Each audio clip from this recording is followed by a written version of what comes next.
the sense that the cells are widely dispersed and that there is a great deal of intercellular material in between them. Now, with that broad definition in mind, there are actually three different kinds of connective tissue. The first is fibrous connective tissue, which we'll be talking about today, and bone and cartilage, and finally, surprisingly, blood, which also fits our definition very handily. Fibrous connective tissue has a lot of very important functions. And I must confess, when I first started studying histology, I thought that epithelium was the glamorous tissue, the one that really intrigued me. But over the years, I've learned that the connective tissue, especially the fibrous connective tissue, is the smart tissue. It contains all sorts of extremely important information, both in development and in the maintenance of the organism. Now, in terms of functions of fibrous connective tissue, the first is support. By the use of fibers, it sort of holds the organism together. So there's a kind of physical support. Secondly, it is in the fibrous connective tissue that blood vessels and lymphatics are present. So fibrous connective tissue is involved in the nutrition and the maintenance of cells all over the body. Secondly, it is fibrous connective tissue that mounts the defenses of the body against foreign invaders and native invaders, in a sense. Thirdly, fibrous connective tissue is involved in repair. When damage has occurred, scars form, and scars are completely the product of fibrous connective tissue. From a dental standpoint, fibrous connective tissue is very important because it controls and induces the formation of hydroxyapatite, you know, the major mineral component of teeth. And then finally, something that realized a little bit later on is that fibrous connective tissue can direct embryonic processes. For example, if you had an embryo, frog embryo, whatever, mouse embryo, and you knew there was a certain epithelial patch that was going to form a lung, and you removed it and put it over a different area of connective tissue, that piece of tissue, which originally was going to form a lung, will now follow orders from the connective tissue and perhaps form a completely different organ. So the information was conveyed from the connective tissue. It was not inherent to the epithelium. Now, if we look at the components of fibrous connective tissue, the first thing, of course, as the name would imply, is that there are fibers in it. The fibers are of three kinds. They are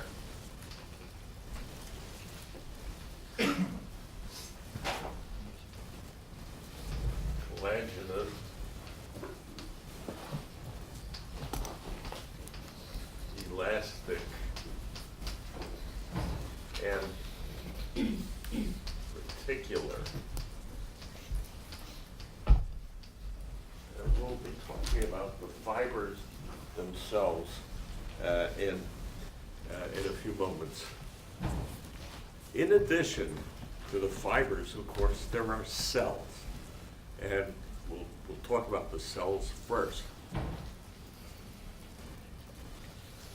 And all of these structures, fibers and cells, are suspended in a matrix, which is the intercellular material, the interfibril material.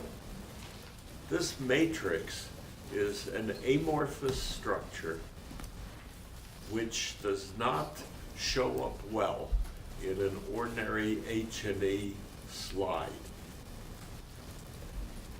You have to use special stains if you want to see it. Bless you. The matrix itself consists largely of a polysaccharide protein mixture. And it's rather interesting that the major polymer that is present is called hyaluronic acid. And this is a polymer of two different sugars. One is glucuronic acid,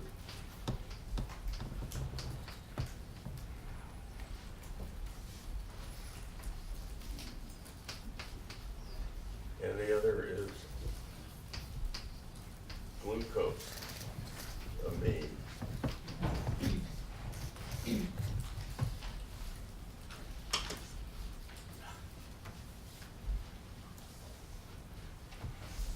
Just let me remind you about your organic chemistry a little bit. If we look at the actual structure of glucosamine,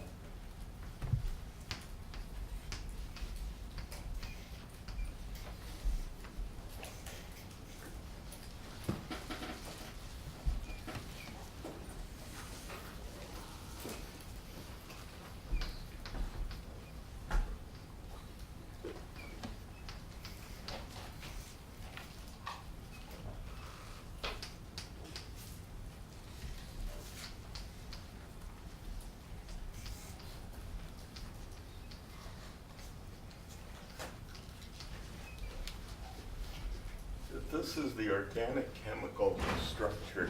You don't have to worry about this. I put it on the board only to show you a rather interesting thing, why organic chemistry really means something back from your college days. The presence of this glucosamine and glucuronic acid forms a kind of semi-viscous matrix. If we were to flip this OH group to the other side, like so, it becomes galactosamine. And galactosamine is part of the polymer that makes up the ground substance of cartilage, which is called chondroitin sulfate. And you don't have to worry about that now, not for a long time, but just to point out that merely flipping one hydroxyl group from one side of a molecule to the other changes the consistency of the ground substance from a kind of a semi-fluid gel to a hard plastic-like structure that we call cartilage. So it's just a simple change in one molecule, one hydroxyl group is enough to produce such a major change. Okay, now fibrous connective tissue can be classified according to the arrangement of the fibers. In many of the, well, in many organs, what you've got is an arrangement where you have cells that are scattered around, and then fibers that are in no particular arrangement, and that there's lots of matrix space around them. That's a very common type of fibrous connective tissue, and it's referred to simply as loose connective tissue or a realer connective tissue.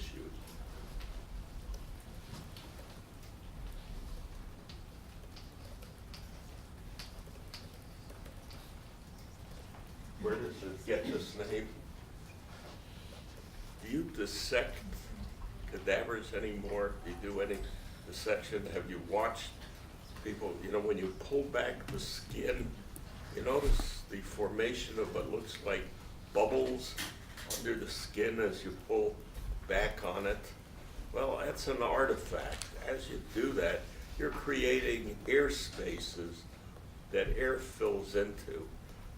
And that's loose or a realer connective tissue, simply because air gets into it, and it's a very loose arrangement of fibers and cells.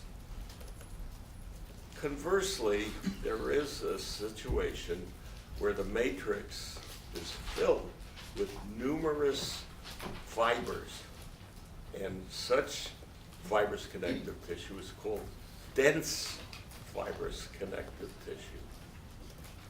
Now, these fibers can be arranged in two different ways. One, they can be random. They go in all different directions. So that you would call dense, irregular, fibrous connective tissue. In the other type, the fibers are arranged in a regular fashion. They're parallel. And this is what you find, for example, in ligaments and in tendons. The fibers are parallel. And that, of course, is now called dense, regular fibrous connective tissue. So the difference between the two types of dense tissue is simply the arrangement of fibers within the tissue. So the classification is quite simple. Yes? Where do you find irregular, dense connective tissue?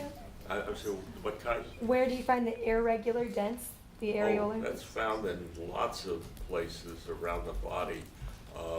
For example, under the epidermis of the skin.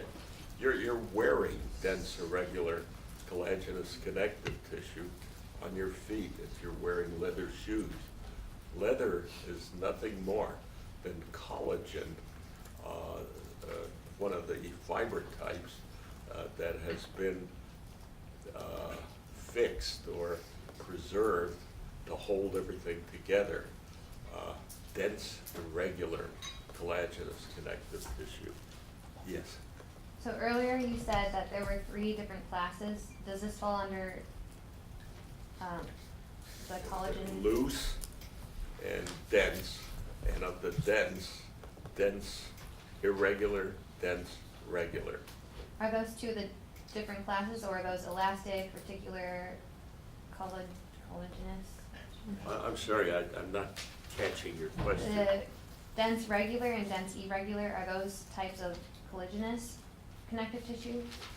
The major fiber is collagen, yes, Okay. and we'll be talking about those in a bit. Okay. Okay, now, before we leave the matrix itself, you remember I told you it consists mainly of hyaluronic acid, and if we wanted to stain it, we can do it in one of several ways. One would be to use the PAS stain. You remember that stain? Periodic acid Schiff, and that stains polysaccharides. So if we are able to preserve the matrix, we can stain it pink with the PAS technique. Hyaluronic acid has another interesting staining reaction. It is known as metachromasia.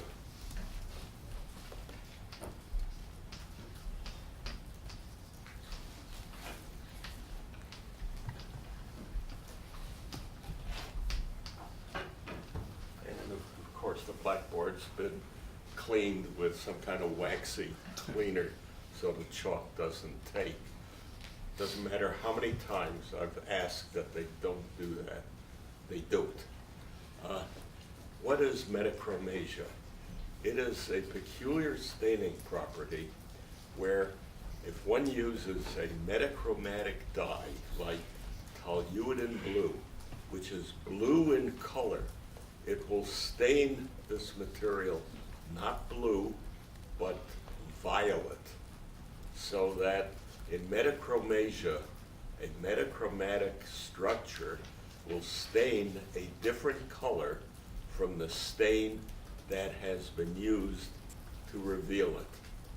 You got that? If you use a blue stain, toluidine blue, on the matrix will stain a sort of violet color. And that becomes important because there is one cell type that stains metachromatically in the connective tissue. We'll talk about that in a moment.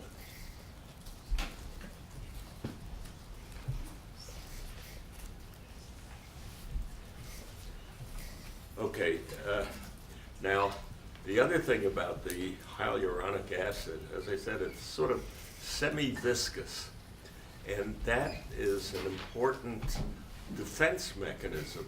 For example, if some bacteria get under your epidermis, they can't just spread all over the place because they are confined by this kind of viscous surrounding.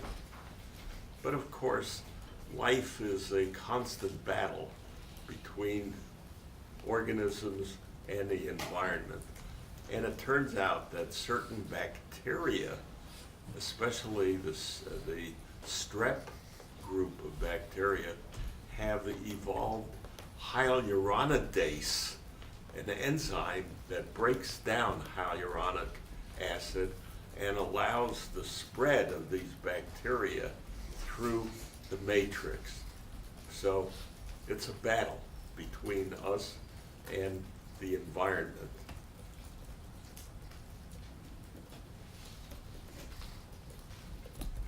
Okay, now let's take a look at the cells, especially in the loose connective tissue.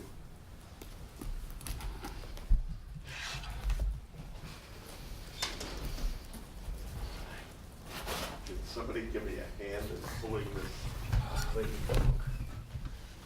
Looks like We're gonna do it?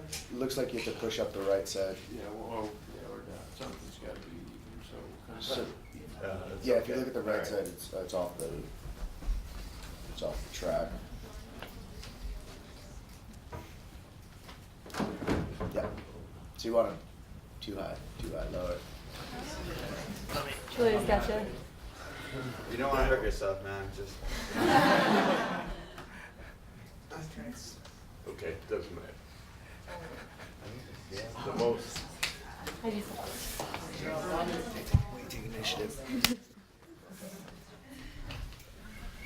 the most abundant cell type in the connective tissue is the fibroblast. Fibroblasts are extraordinarily talented cells. If you see them, their appearance depends on what angle you're looking at them from. If you look at them from the side, they look like thin, spindle-shaped cells with a central nucleus. However, if you can see them from on top, it turns out they're quite big. They can extend, 50 or 60 micrometers around the nucleus. They're quite big cells, but they're very flat. These cells have multiple functions. When you examine them, even in a light microscope, if you catch them in the right angle, you can see that active fibroblasts are very basophilic. In other words, they stain that kind of blue-black color in their cytoplasm. And what does that tell you? What organelle do you think is present in these cells in large amounts so that they're basophilic? The ER. DNA. Yeah, RER, you remember rough endoplasmic reticulum. These cells are the cells that secrete all the different kinds of fibers that may be present in connective tissue. So they're very active secreting cells. There's still some mysteries about the manner in which they secrete, because we know the endoplasmic reticulum makes protein in the classic sense. That protein moves into the Golgi, and it probably is modified somewhat in the Golgi. And then suddenly it appears on the outside. And how it gets from the Golgi to the outside in a typical fibroblast is still unsettled. More than likely, it involves little vesicles like other kinds of secretory cells, but those vesicles must just zip from the Golgi to the outside and dump their protein outside. Now, the molecule that is the important one, the initial structure, is a molecule called tropocollagen.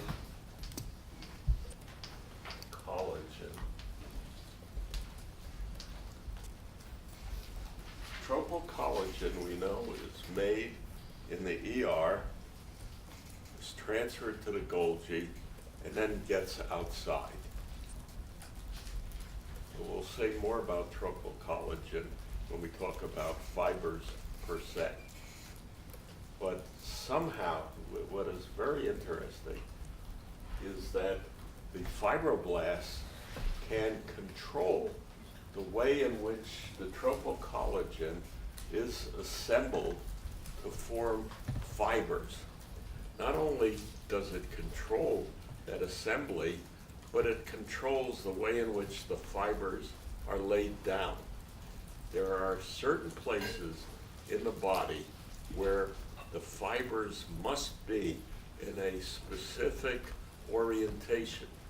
For example, in your corneas, you have a layer of collagen that consists of multiple layers of collagen fibers, and those layers are one fiber thick, and they run at right angles to one another. So if you see one layer, you would see it in profile, and the next layer you would see in cross-section. And then again, it's a series of layers of collagen. Why is this important? If that orientation is changed, you would be blind.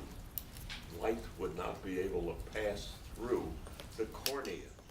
So control of the way in which the collagen forms and is oriented around the cell is a manifestation of fibroblast function. Another place where you have that kind of orthogonal appearance of collagen is in frog skin. You know that frogs are able to absorb oxygen through their skin. They don't have to use their lungs for it. But if you look at the layer of connective tissue under the epidermis again, you've got those right angle layers of collagen. If those are disrupted, the animal would suffocate. So these fibroblasts have a lot of control over that. Fibroblasts, as I said, are the synthesizers of different kinds of fibers, especially the collagen. Now, years ago, when they first discovered the fact that fibroblasts that were active had lots of ER in them, they also found that there were some fibroblasts that didn't seem to have much ER. In other words, they seemed to be inactive. And they were labeled fibrocytes to distinguish them from the active form fibroblasts. That distinction has vanished now. You may come across in an older textbook the term fibrocyte. It's nothing more than a fibroblast that's not really working hard. The fibroblasts also are involved in the production of the matrix.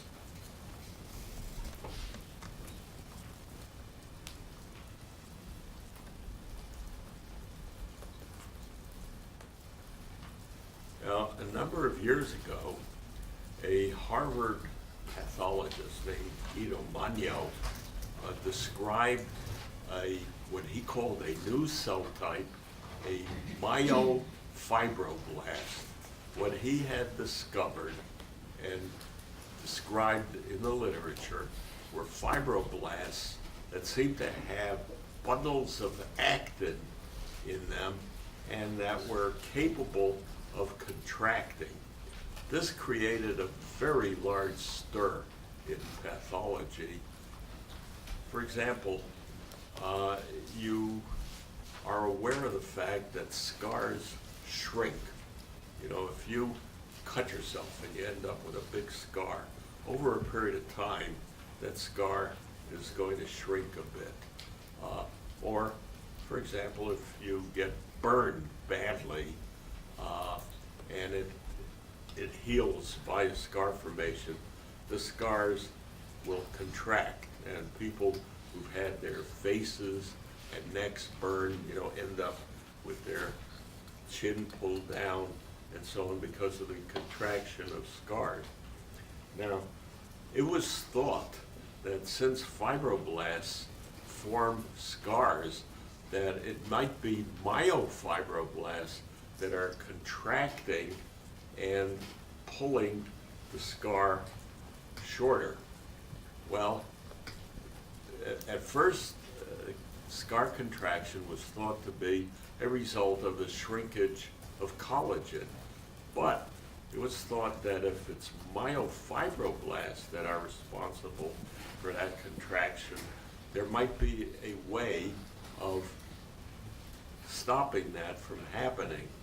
So a lot of work was expended on myofibroblasts. In fact, there were people here in the orthodontics department who thought that myofibroblasts were involved in tooth movement during orthodontic procedures.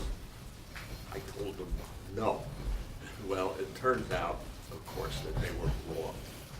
That myofibroblasts are simply expressions of ordinary fibroblasts depending on conditions. If you take fibroblasts and put them into culture, after a while they turn into what are clearly myofibroblasts. So myofibroblasts are simply adaptive forms of fibroblasts that allows them to migrate to a new position where they might be needed. They're not a special form or a different cell type. So watch out for that on national boards.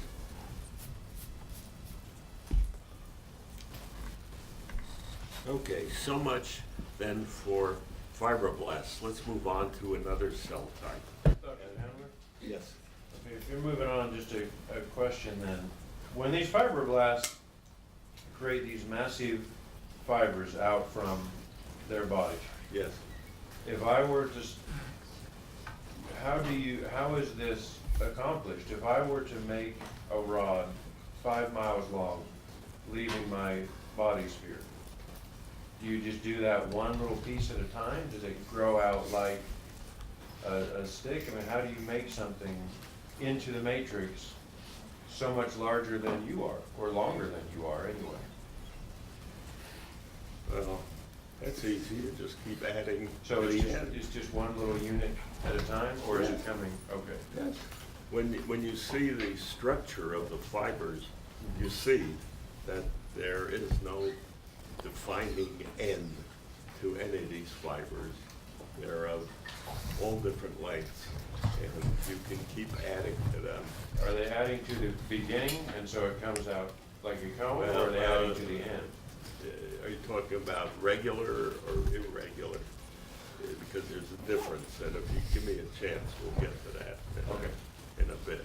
Yes, So they do or don't? I have cannot the hear you, actin? I'm sorry. Okay. So they don't have the actin that causes them to contract? Or do I'm sorry, Do they contain actin or do they not contain actin?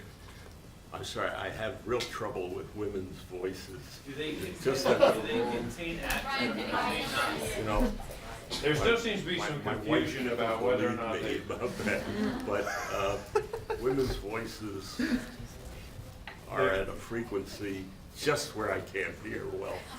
And so, Right. How long have you been telling your wife There that? seems to be some confusion about if they're not a unique cell type, do we or do we not find expressions of actin in your average fibroblast? And under what circumstances would fibroblasts express that actin? that's a great question, and if I That knew was the original answer, with me, but. if I knew the answer, I'd be on my way to the Oslo to collect my Nobel Prize. I don't know. Some do and some don't. Well, no, it's just that you take ordinary fibroblasts and put them into the right environment, they will change Okay. into myofibroblasts. What is the precise mechanism? I don't know. It's a very good question, and it's going to remain a mystery for a while. Okay, the second type of cell that we're going to talk about are commonly known as fat cells or adipocytes.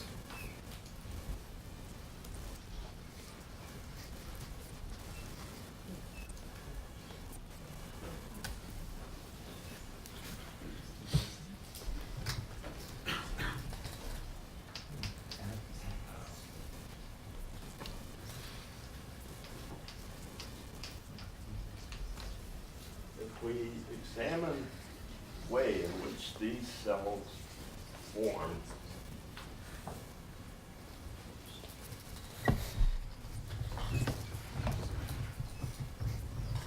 they start out as ordinary mesenchymal cells. And lipid droplets begin to form in the cytoplasm. And then eventually,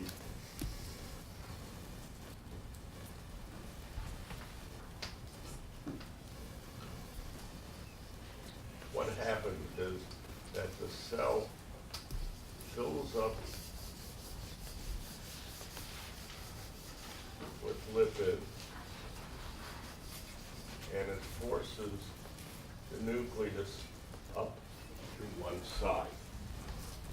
Now, in preparing tissue for examination in a light microscope, the tissue goes through a lipid solvent like xylene or acetone, and that tends to dissolve out the lipid, and one ends up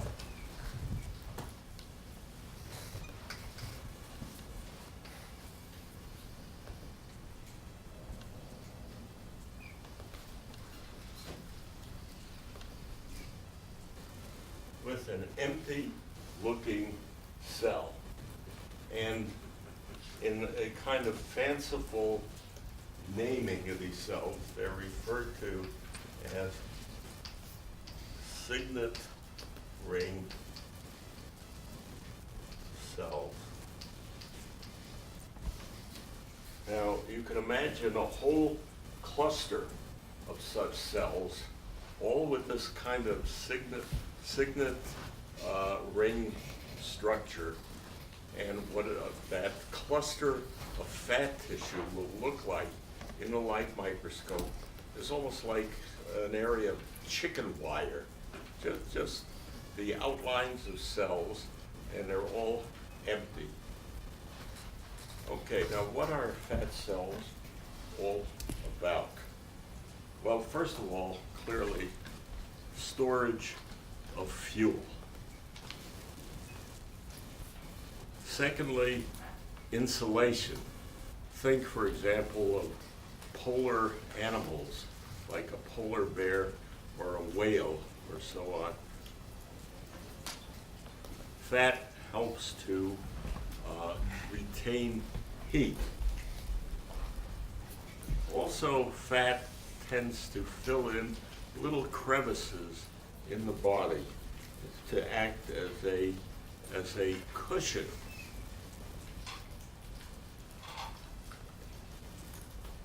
Now, for many years, it was thought that one is born with a certain number of cells that potentially could become fat cells, and that's it, that you cannot make more, that the difference in the fatness of an individual depends on whether the cells are full or not. Turns out that fat cells produce a hormone-like material that stimulates the production of new fat cells. So you're not limited to what you were born with. You can make new fat cells. Another rather interesting function of fat was discovered in dolphins and porpoises. You know, can you think of what a dolphin looks like? You know, that big bump that they have on the top of their heads? Those are called melons, and they consist entirely of a mixture of skeletal muscle and fat, and they are involved in producing phonation. They make those squeaky sounds or so on that these